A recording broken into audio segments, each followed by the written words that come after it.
Hello everyone, welcome to another video tutorial on YouTube channel of tutorialspedia.com. In this MuleSoft RAML tutorial, I will explain how we can use Design Center in anypoint platform provided by MuleSoft, and we can create API specifications. This video tutorial is part of a series of tutorials on different topics and features that I'm covering from the MuleSoft. And I would request you to please don't forget to subscribe to the channel if you haven't subscribed before, so that you are able to get all the videos on these topics when and as uploaded. So here is what we are going to cover in this video tutorial. We will use anypoint platform, and in the design center we will create API specifications. And the API that we will create will be for an employee use case, in which case we will create API specification for an employee management system, where we will have get and post methods exposed through the REST API. And in this video tutorial, I will explain also in detail how we can create our own custom data types, how we can create examples and then refer to those examples in our RAML file. And then at the end, we will do the testing of our API specification using the mock service without actually deploying the service. So without further ado, let's go to the anypoint platform and start creating the specifications. So I'm already logged into anypoint.mulesoft.com, and in the design center I will just click on this create new. I will click on this and I will choose create API specification, and here we will provide a name to our API specification. Let's name it as employee-API, and I'll choose text editor, and I will keep the language as RAML 1.0, and save location is design center, and just I will click on create specification. So once you click on this create specification, the basic blueprint, the initial required file in the RAML file, and the structure of your API gets created without any details of the methods or any operation level details. So now once you have this RAML file created, this is the file employee API.raml that we will be extending further. This is the root file. But before we do any changes to this file, it's important that we first define the data type as well as the example files that we will be referring from this file. So for that purpose, I will click on this plus button and I'll create a new dedicated folder for that. Let's name it as emp files, or let's name it as m folder, because it's a folder which will contain the data types as well as examples. So I click on create button. So this m folder has been created. This is not naming standard that I used. Actually, you should use the best practices that are being followed in your organization. But just for the sake of this tutorial, I just named it as M folder. I will click now on this plus button inside this M folder, and I've created a new file. And this file I want to create is a data type. So I will choose data type, and let's name it as emp data type. And I'll just click on this create button. So this emp data type file gets created, and here we are going to specify the details. The type is object, and here we will define all the properties. So the properties that are going to be associated with this employee object are emp id. This is going to be integer. Then we will have emp first name. This is going to be string. Then we will have emp middle name, and I will keep it optional, so to question mark, and we will define it as string. Then we will have emp last name. This is also going to be string. Let me zoom a little so that you can see it proper. And then we will have emp department, and this is also going to be string. And then we will have emp level, which is the employee level. It's going to be integer. And then we can have any other records elements for employee, but let's keep it simple and only these elements. I'll copy this because I will use it when creating the example file. So now we have created an object of employee. We have defined a type. Now let's create the example files. So we need two example files. One example file to give an example of single record, and another example file to show the multiple employees. So I'll click on plus button, and first I will create a file with the type example, and this example will be a single employee. So I will name it as employee example.raml, and I'll click on this create button, and here I will have to, I'm just pasting the same, and I will edit it. Indentation is very important, and if you have anything wrong with the indentation, you will see the errors directly. So employee ID, since this is an example, not a data type, so we will have to provide some example values. So I'll make it 123. Employee first name, I will name it as Ajmal. Employee middle name, I will name it as middle name as Hussein. Employee last name, and I will make it Abbasi, same as my name. And employee department, I will make it development. And employee level, let's make it 5. And this is the example file. Let me copy this example file because I will take the benefit of the same file when creating a file for multiple employees. So I will now create another file in the same folder, clicking on this plus button and choose new file, and this also will be example. So I will choose example from here, and the name I will choose is employees, not employee, it's employees plural, example.raml. So here, since it's going to be repeating, so we will have to click do it like this. Let me do the proper indentation.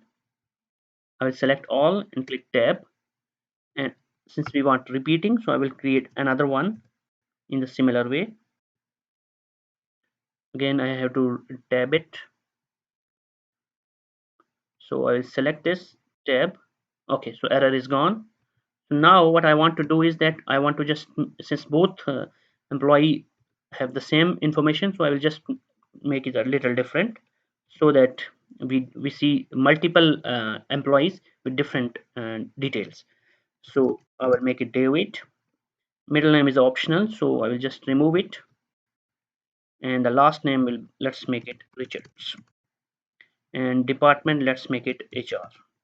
Employee level, let's make it 9. So now we have two examples, one to contain only a single employee and another one containing multiple employees, and we have the employee data type file also created. So we have the basic skeleton created. Now we can go to the root file and start working on that.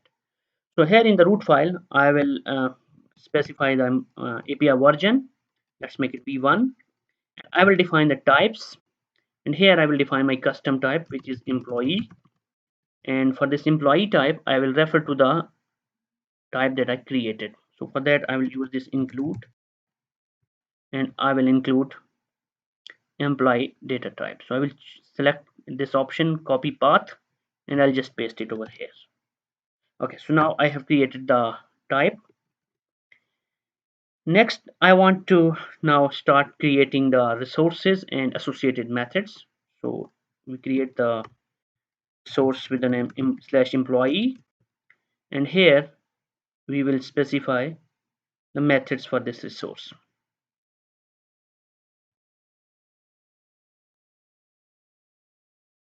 Okay, so here let's first give it some description, and I will write that this resource contains employee information, and here we can specify some display name. Display name basically helps you to provide some meaningful and understandable name instead of the actual name, because actual name is /employee. So if you put display name, this will also appear in your developer portal. So get all employees. Let's name it like this. Okay. Next, I want to add the methods. So the first method that I want to add for employee is to get all the employees. So I will choose get, and now for this get method, I want to have headers. For every request, for any operation, I want client ID to be passed in the header. So I will choose this headers, and I will define a header, client ID, and I will make it as type string and required as true because I want to make it mandatory. So now we have one header with the name client ID. Next, I want to add, in this case, this is a get. So I will just add the response. I will choose response, and response code for the get operation is 200. HTTP response code, I will choose 200. And now here I will define the details for this. So for this 200, I will choose this body, and the body will be type application slash JSON. And here, in this case, I'm going to specify what type of response we are going to return. So I will choose employee. But since we want to return multiple employees in a form of an array, so I will choose like this so that it returns employees objects array. And now I will have to specify an example here. So I'll choose examples, and here I will choose include. And when I click on include, it gives me the option that which one you want to add. So from the example for employee folder, I will choose employees example.raml because I want to return all the employees. You can see as and when I am doing the changes to this raml file, accordingly API specification details are getting updated on the right side. So if anything goes wrong, you will know immediately. Okay, so this is how we will do for this operation to return all the employees. I want to have another get operation where we provide based on a query parameters. So here I will add another one inside the get with the option slash imp id, and in this case for imp id it's been giving me some error.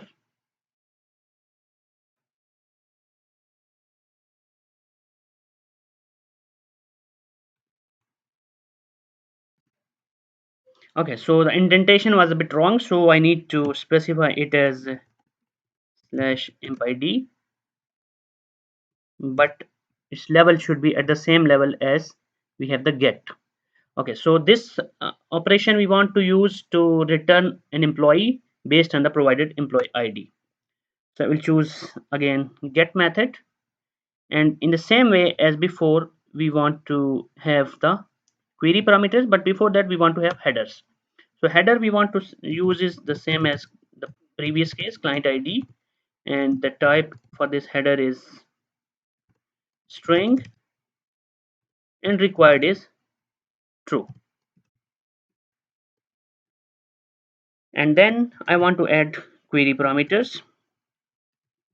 So I will choose query parameters, and the query parameters, actually we don't need query parameter here because we are using it based on the header URI parameters. The URI parameter will be employee ID. So in this way we have added this one. Now let's add the response for this. We will choose responses, and again response code for this get operation is 200, and under this we will add a body, and the body will be type application slash JSON, and inside this we are going to specify the type. In this case it will be a single object, not repeating, so we will just add employee. And examples that we are going to add here is include, and we will specify a single employee example.raml. So in this way we added this second get operation. Now we will add a post operation. So let me move the indentation back, and I will choose this post. And for the post case, the body itself in the request will contain certain information. So I will choose this body. Actually you can use this description and display name and these type of elements which help you in the documentation process of your API. And you can write whatever you want. So if I write a display name, add a new employee, so this will be added into the documentation. Okay, now I want to add headers. As I told you before, header I want to be added every case. So I will add client ID, and this is going to be type string, and required is going to be true. Okay, now I will define the body for this post operation, and the body will be type application slash JSON, and here I will specify type. What type of body it expects is employee type, which is our custom defined type. And now I will specify example here. So I'll choose examples, and in the same way I will include, sorry, I will include from my folder employee, because it will be a single employee example.raml. Okay, so the response in this case, I need to define the response now. So I will go to responses, and in this case response for the post operation is 201 for the success scenario. So I'll choose 201, and for the response body I will choose the type as JSON, and here I will choose examples, and I will define the example directly here, and it will have message employee added, and I will have reference code. Let's add 127, just an example. Okay, so this will be the response. If you see here, you can see we have get operation, and we have, okay, there is one mistake. This post operation should not be at this level, it should be at the main level. So let me change this level for this post method, because it should be the part of the actual method, not the nested method. So I will choose this post, and I will change the indentation for this, shift tab. Now you can see it appears as along with the get operation. So now we have one get operation to return all the employees, we have post operation to post a new employee, and we have get operation with the URI parameter to get a specific employee. Okay, now you have created this basic skeleton of a blueprint of your API with all the details.